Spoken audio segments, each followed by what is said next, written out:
السلام عليكم ورحمة الله. اللهم صل على سيدنا محمد وعلى صحبه وسلم. كفتة بمكون سحر جديد. أيوة، كفتة بالعيش يا بنات.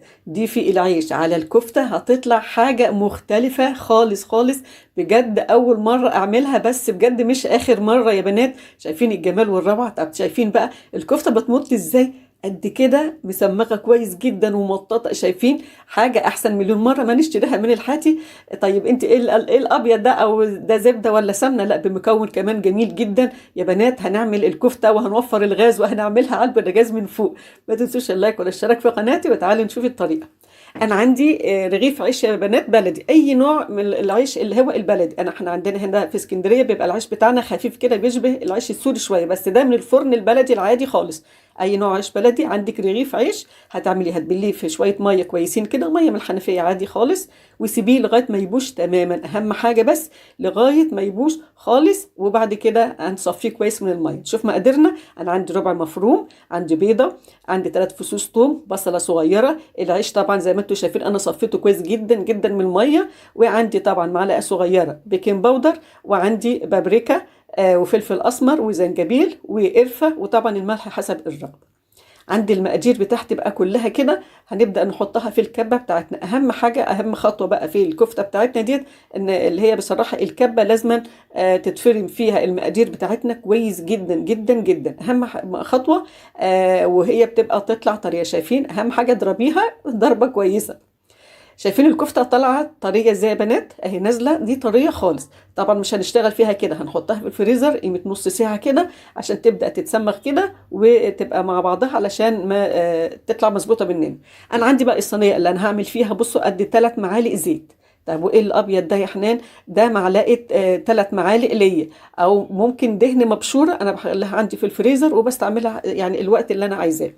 بحط كده اللي هي سلام بقى، لو ليا ضاني بقى هتبقى جميله جدا. ده يا بنات ممكن ده، او ممكن اللي هي الضاني. انا ده كان عندي ليا بصراحه، ديت ليا ببدا افردها. كان انا اصلا بحطها في الفريزر مبشوره علشان تبقى جاهزه عندي. افردها كده مع 3 معالق الزيت في الصينيه او الطاسه اللي انا هشتغل فيها بالطريقه ديت. عندي عندنا اللي هو السناكس دوت، اللي هي بتاعت اللي هي العصيان، اللي هي بتاعت الشيش طاووق ديت اهي. وباجي انا يعني اقطعها كده نصين، علشان تبقى على قد اللي هي الصينيه بتاعتي. لو انت عندك صينيه كبيره وهتاخد اللي هي العود الستيكس ده بحاله، مفيش مشكله خالص لو انت عايزه الكفتايه بتاعتك تبقى كبيره. لكن انا هعملها الكفته كده تبقى صغيره. وعندنا طبعا طبق فيه معلقتين زيت، علشان هنحط على ايدينا زيت علشان الكفته بتاعتنا. خليكم عارفين يا بنات، وده طبيعي خالص، الكفته بتاعتنا طريه، الكفته بتاعتنا بتطلع طريه، فعلشان كده لازما ايديكي تبقى فيها زيت. وهتبداي كده باللي هي العصايه الشيش طاووق، وهنبدا نفرد عليها صباع الكفته. وطبعا هنا انا مش هنقدر نشد اللي هي الكفتايه على الشيش، على اللي هي العصايه ديت. ليه؟ لانها هتكرمش منك وهتتبهدل، لان الكفته بتاعتنا طريه بس بتطلع مظبوطه في منتهى الجمال.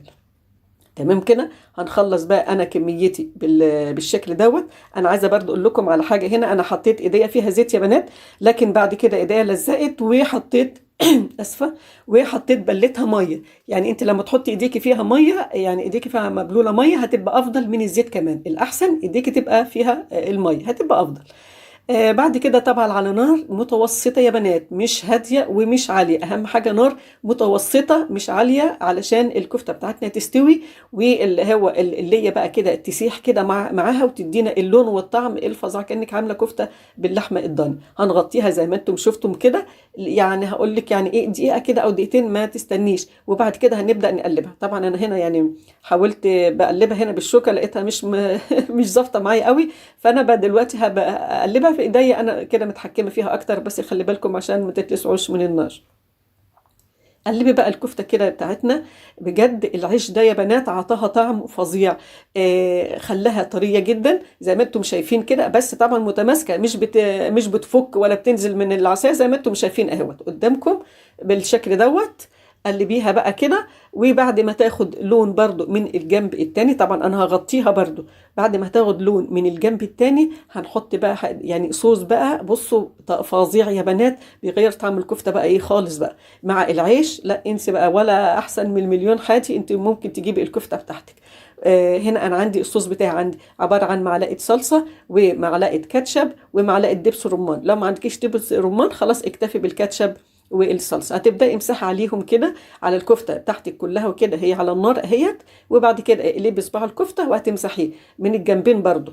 تمام، بس طبعا ما هيكون احمر شويه. ده ما ينفعش تحطيه وهي الكفته لسه بيضه. ما ينفعش الصوص ده، لازم تكون يعني دخلت في السوا زي ما انتم شايفين كده.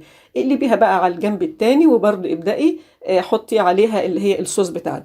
يا بنات والله يعني شايفين احنا الانواع اللي هي الاقتصاديه والحاجات الموفره ديت احنا بنعملها، وبصوا بتطلع جميله ازاي. يعني طبعا اللي هي المطاعم اللي بره او المحلات اللي هي اللي بتبيع الكفته يعني وكده احنا بنشتريها، بصوا بقد ايه.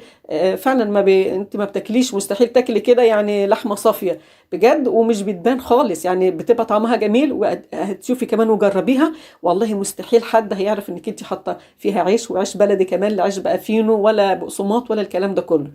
عندك رغيف بايت، عندك رغيف يعني عيش ناشف ممكن تستغني عنه، لا اعملي بالطريقه ديت هتبقى تمام. الربع كيلو كفته يا بنات، شايفين الجمال والروعه. الربع كيلو لحم مفروم بياخد رغيف عيش بلدي، الربع كيلو بياخد رغيف عيش بلدي. هتعملي ازيد يبقى ضعفي الكميه. مفيش اجمل ولا اروع من كده. انا طبعا عشان كنت مستعجله فعملت الجزء الثاني في طاسه تانية، لكن انت لو مش مستعجله في نفس الطاسه ديت مكان اللي هو الدهن اللي نزل ده من اللي حطي لغايه انت ما تخلصي الكميه بتاعتك. بس انا عشان كنت مشغله البوتاجاز على العينتين، عشان بس كنت يعني كنا مستعجلين علشان اللي هو كان الاكل يعني وكده، فانا عملت في الطاستين. لكن انت عادي خالص ممكن تعمليها الكميه بتاعتك كلها في طاسه واحده او صينيه واحده. شايفين الجمال بجد؟ لا كفايه طعمها والله، انت لازم انت تجربوها عشان بس الطعم الروعه.